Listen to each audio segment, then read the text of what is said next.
ഇതെന്റെ മകൻ.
ഇനിയും 4 എണ്ണം ബാക്കിയുണ്ട്.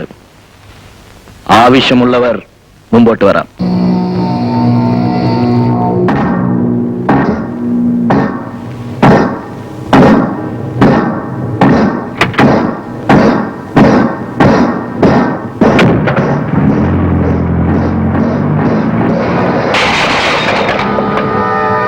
നാണം കെട്ട പരീക്ഷകൾ.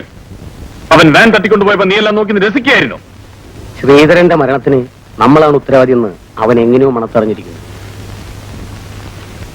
അച്ഛന്റെ മരണത്തേക്കാൾ ക്രൂരമായിരിക്കും മകന്റേത്. അവൻ തട്ടിക്കൊണ്ടുപോയ അതേ വാനിൽ തന്നെ അവന്റെ ശവം നമ്മുടെ ഗോഡൌണിലെത്തും. അത് തന്നെയായിരുന്നു എന്റെ ആഗ്രഹം. പക്ഷേ ഗോഡൌണിൽ അവൻ ഇല്ലാതെയായി പോയി. ഇനിയാണ് നമ്മൾ സൂക്ഷിക്കേണ്ടത്. അവരിൽ നിന്ന് തിരിച്ചടി ഏത് നിമിഷവും ഉണ്ടാകണം. എന്റെ അച്ഛനെ കൊന്നവനോട് എനിക്ക് പകരം ചോദിക്കണം.